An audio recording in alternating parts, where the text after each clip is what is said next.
Welcome back to the Director's Garage. I am your host and resident idiot, Michael.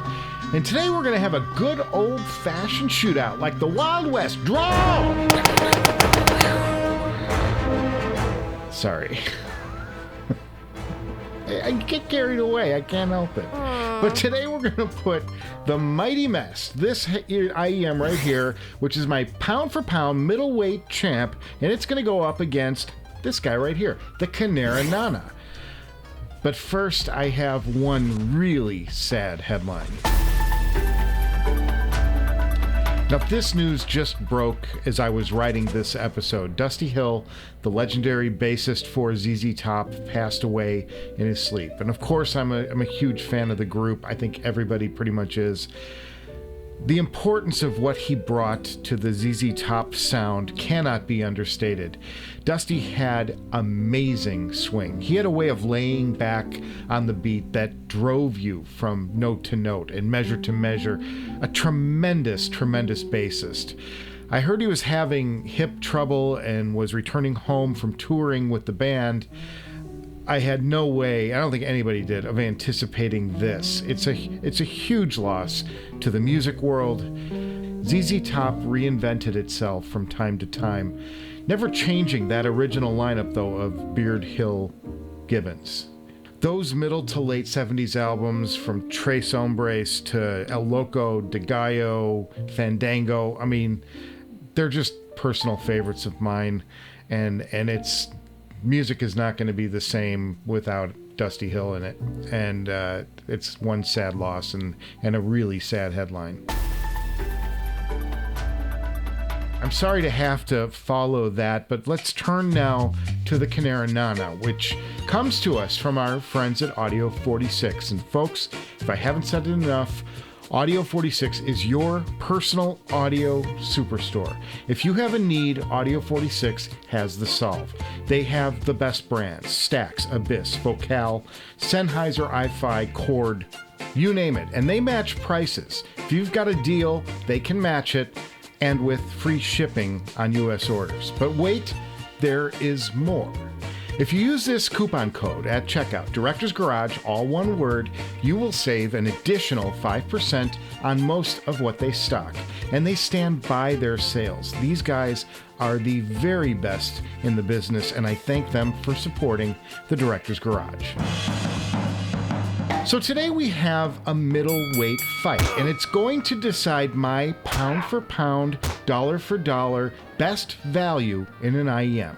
To me, best value doesn't mean cheapest. It means the best sound for the money. This $1,000 price point, in my mind, is where diminishing returns really kick in. I think that price point used to be a little bit higher, like maybe in the $1,500 level, but the Asian market has brought better and better IEMs for less and less money. This is a good thing, right? I mean, yes, you can get a better sound for more money, but the jumps in better get much smaller going up in price, and to my ears probably aren't worth the added expense. Then again, I'm the idiot who buys a bunch of $3,000 headphones and does a shootout. And to pile on the stupid, because the Nanna was provided for me as a review model, if it wins, yeah, I gotta buy it. This is my way of standing by what I say here on the show and not being biased by the fact that somebody sent me an IEM. Good Lord, what am I thinking? We are 63 episodes deep, and I'm still buying stuff. Now, I want to give one disclaimer before proceeding. I'm auditioning the Mest 1.0.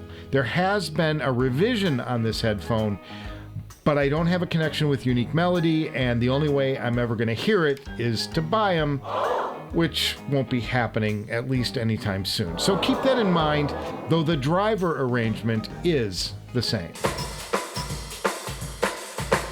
So let's start with ergonomics, and I prefer the fit and finish of the Nanna over the Mest.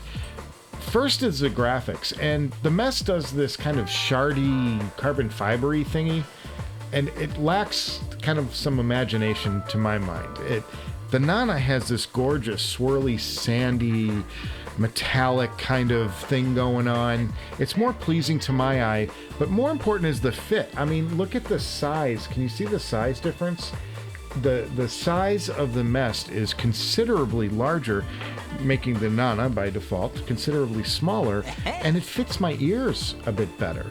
But then you move on to cable, and I've got these cables here, and the Mest does eke out a win here in the cable because the braid on the Mest goes from a 4 braid down to a 2 braid, and on the Nanna it goes from a 2 braid down to a single braid. Now both of these IEMs could use a cable upgrade. I've seen much better cables on much less expensive IEMs. But when it comes to cases, the Nanna's is just like the Noble Sultan's, only a little bit smaller, and the Mest, well, looks like a piece of luggage, doesn't it? At least for Barbie, travel case. And it only comes in one color. I don't understand this. It comes in this Pan Am blue, despite the fact that these IEMs are red. It's like they couldn't have put a little less effort into this, but it's okay. I'm going to give the ergonomics to the Nanna, but both of these earphones would benefit from a significant cable upgrade. I'd love to see some effect audio cables on these. So let's start shaking down the sound, and these two IEMs sound very different. It made them very easy to review because each of them have extremely different approaches. The Mest is kind of this bolder headphone. It's like go big or go home in its approach. It's like they were engineering more of everything into the Mest. You want more bass? Yes. How about more top end? Yes. You want a bone driver? Yeah, gotta have a bone driver. I mean, come on, make it bigger, make it broader, and you're rewarded with this impressive titan of a force. The Nanna is more about nuance and detail. They are smaller in every way, but in a good way. And this is where we'll begin breaking it down. And the most important difference to me anyway was dynamics. The Nanna has a bigger, wider dynamic range. The softest part of the music to the loudest part of the music is more varied on the Nanna, where the Mest kind of pushes everything a little closer to the same level, to the same volume level in the mix. What great dynamics do is it opens up space in the mix for instruments and vocals to remain distinct. It gives you another dimension to the sound, a sense of depth. What it means for the Mest is that you get this bigger sound, kind of a wall of sound effect. And some people may love this effect, but I think the difference in dynamics is a defining elemental difference between both the Mest and the Nanna. The next big difference is in detail retrieval, and the Nanna has it all across the spectrum, whereas the Mest kind of focuses its excellent detail in the treble. To my ears, it sounds like the Mest has better detail in the treble than the Nanna, but the Nanna sounds faster overall, and especially when we get to the mids, that detail is going to present a huge advantage for the Nanna. Soundstage. Now, this one is really interesting. Generally, I'd say that the Nanna has a wider soundstage. The Mest's kind of, like the center focus, like say where the vocals come at you, right in the middle, you feel like you're kind of in the front row, like the singer is right here up in your face. The Nanna is more like 20th row. There's kind of some distance there between you and the singer. It opens up. But on the Mest, when things extend out to the side, they sound about as far to the outside as the Nanna. So I'd kind of describe the soundstage on the Mest as an oval where you're close in the front and wide on the sides, whereas on the Nanna, it's a circle. It's like an even circle around you. You've got this space all over. It's not like one is necessarily better. It's just they're different. Let's talk imaging. Well, this sort of harkens back. I do love a good harken. Harken? Really? This goes back to dynamics, and the space the Nanna opens up, I believe, is due in large part to the dynamics and its excellent detail retrieval. It kind of adds up to better imaging. The Mest doesn't have bad imaging at all, but the Kinera images more in like a 3D space, and it's going to get the win here for me.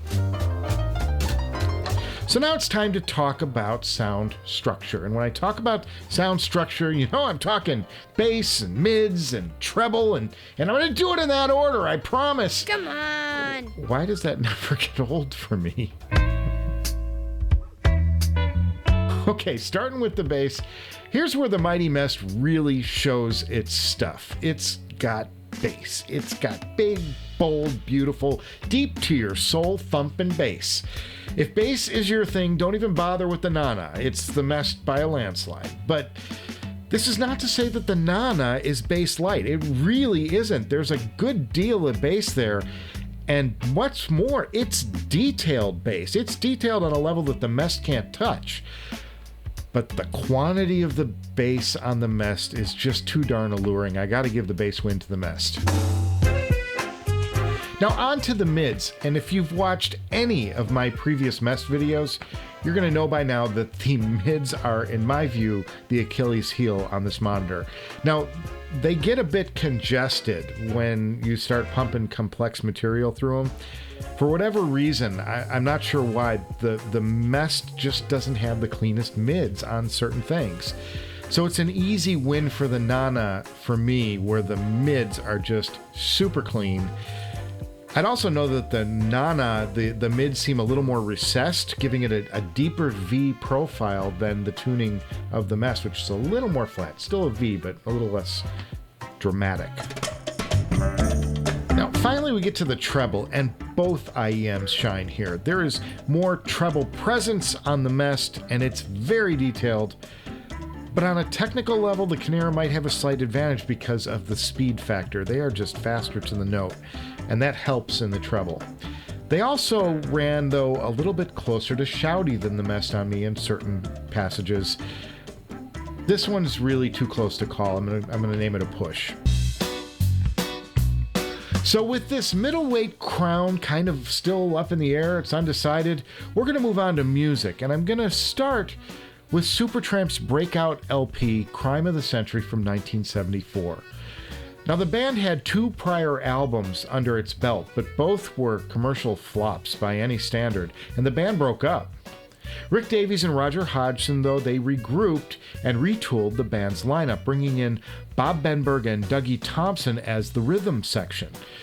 Hodgson and Davies wrote 42 songs for this record before finally settling on the lineup of 8. And those 8 songs formed this magical combination, kind of a story of isolation and dreams. It was something of a concept album, but it was way looser than something like a rock opera from The Who or one of those big production records from Pink Floyd. Still, this collection of songs is one of the great LPs of all time, and certainly one of the greatest of the art rock era, and it was masterfully recorded by Ken Scott. Now, he's an engineer you may have heard of before. He's from Abbey Road. He was a Beatles engineer on some of their landmark recordings like Hey Jude and Lady Madonna. He started like at 16 with Apple and at EMI Studios, and his first job, I think his first gig was A Hard Day's Night. Sitting in on that. How's that for your first job? Welcome to the club, kid. And later on, he worked with David Bowie, co-producing my favorite Bowie album, Hunky Dory.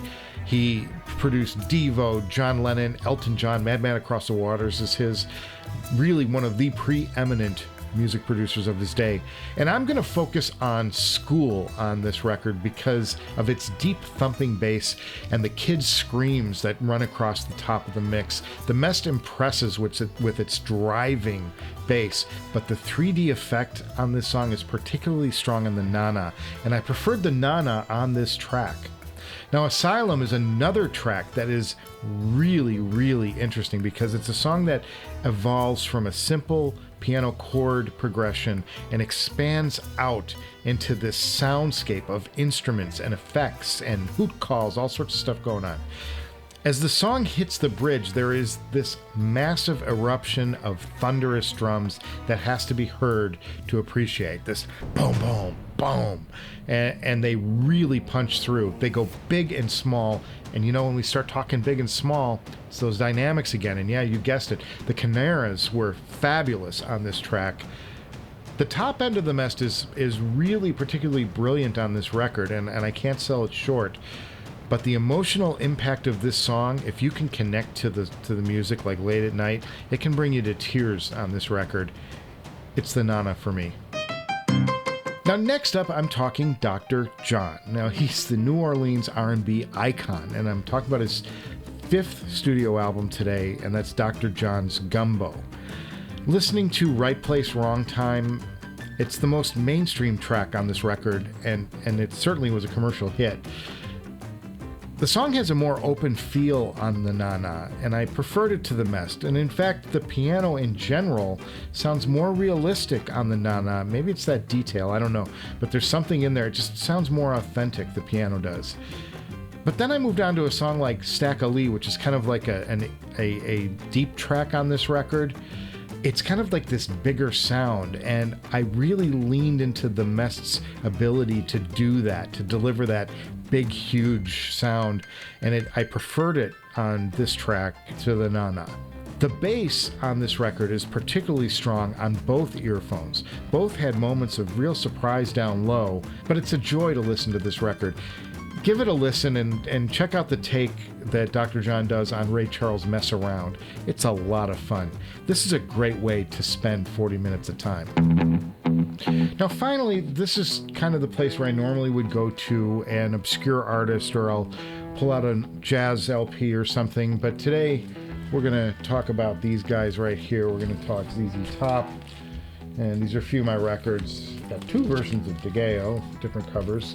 And then this is the record we're going to kind of focus on today. This is Tres Hombres. This is their 3rd record, and this was really the one that broke them through. They had 2 previous records, including Rio Grande Mud, which is not a bad album, but this one was the breakout. This really put them on the map.